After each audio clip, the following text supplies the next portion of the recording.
All right, guys, switching gears here. JPMorgan CEO Jamie Dimon, unsurprisingly, stealing the headlines with his annual letter. His brief to shareholders wasn't short on some doom and gloom, painting a picture of division at home and abroad, citing ongoing geopolitical instability and, of course, price pressures we haven't seen in decades.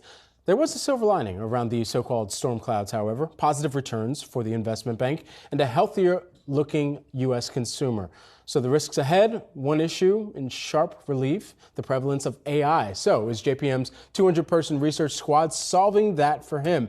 Yahoo Finance's Allie Garfinkle has the details. She's here on set with us. Allie, what did you have to say about artificial intelligence? I got to tell you, Brad, for all the doom and gloom in this shareholder letter, Dimon's messaging on AI was very different. It was, we've got this. He was actually starting by giving some color on how JPMorgan is using that AI, right? And he was actually relatively specific. I would have wanted more specificity, but he did say there are 300 use cases in production today at JPMorgan. And they're in applications like marketing, prospecting, customer experience, fraud prevention. He even mentioned that payments processing and AI are going to be a really big deal for JPMorgan and are already.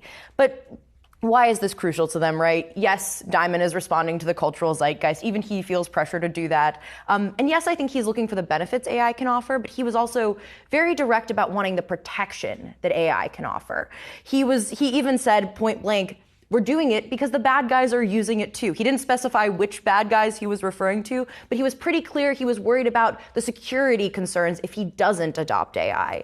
That said, the impression I got was not a move fast, break things approach like we see in tech usually. It's a very banking-oriented approach. It's a very risk assessment-oriented approach. I actually would love to read you one of the quotes from this.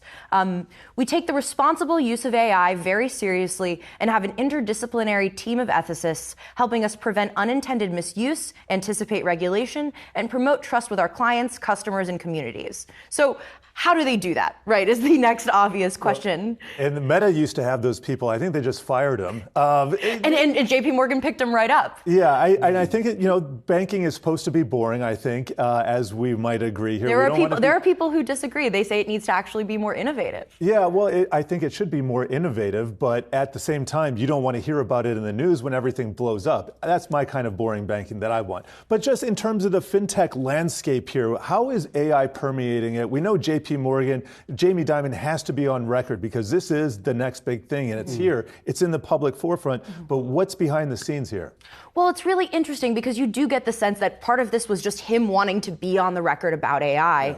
Yeah. But in terms of next steps, what's actually interesting is it's not about AI specifically at all. It's about building the infrastructure under which AI can exist. So, for instance, he's talking a lot about cloud adoption, right? The company, for instance, has spent $2 billion on building cloud-focused data centers. And how that's said, though, it doesn't mean all the migration has happened. It doesn't mean all the app migration has happened. To date, the bank has migrated about 38% of its applications to the cloud, which seems low. Seems low, right? It's progress, but it's also definitely suggesting there's a ways to go here. And they're probably way ahead of their big banking competition as well. So there's you know you're going to be hearing other banks talking about this sooner rather than later if they're not already. A little bit of FOMO. Perhaps. Yahoo Finance's Allie Garfinkle, thanks so much for breaking this down for us. All things AI, as at least the gospel of AI according to banks. Thanks so much.